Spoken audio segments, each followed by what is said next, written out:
ndeysaan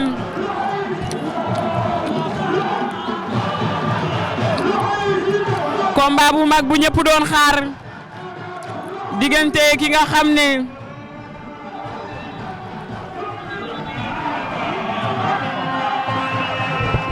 combat bi ñëpp doon xaar diggante ki nga xam ne mooy Tidiane Faye numéro 2 ak Moustapha Gueye 2 fii ci stade Ngalandou Diouf bu Tëngéej kan moo woote ñu ne Tawfekh Production moo woote fii première édition fii ci Tëngéej diggante ki nga xam ne mooy Moustapha Gueye ak ki nga xam ne mooy Tidiane Faye arbitre baa ngi wax ak ñoom di leen wax li lamb nangu ak li lamb di bañ ñoom ñaar ñëpp ci bu nañu suuf Tidiane Faye seen ndeyjoor Moustapha Gueye seen càmmoñ ñaari champion ñoo daje arbitre baa ngi laaj assistant yi ba xam pare nañ arbitre sifflé na Tidiane Faye seen ndeyjoor moo ngembulu marron jaune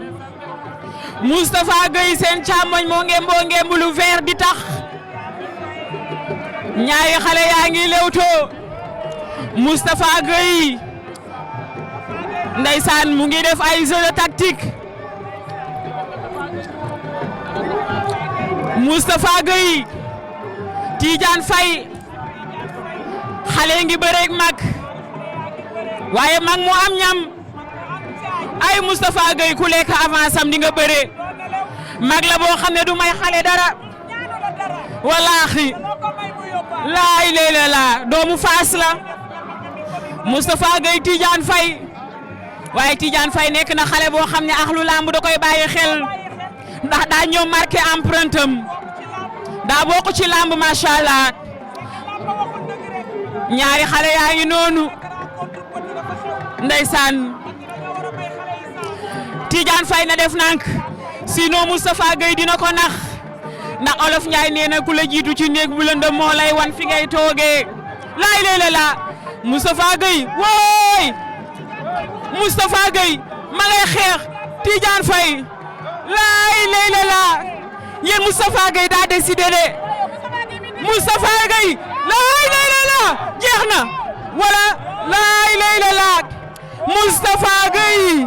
yéen Moustapha Gueye ndekete du ne benn xale bàyyi naa la ak yàlla nee na ko dama la ardo faju Moustapha Gueye mu ngi naan Tidiane Faye dama la ardo faju Tidiane Faye jommi na yaakaarul woon ne lamb ji dina yegg fii laay lay la nee naa ko màgget lu màgget am ay ngalaju oho màggetam koroj la màggetum koroj la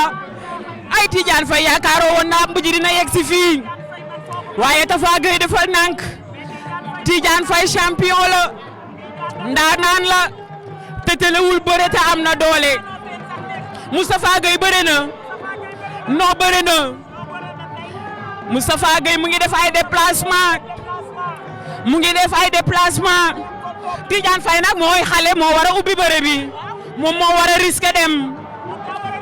Tidiane Faye ay xale yaa war a risque dem laay léeg la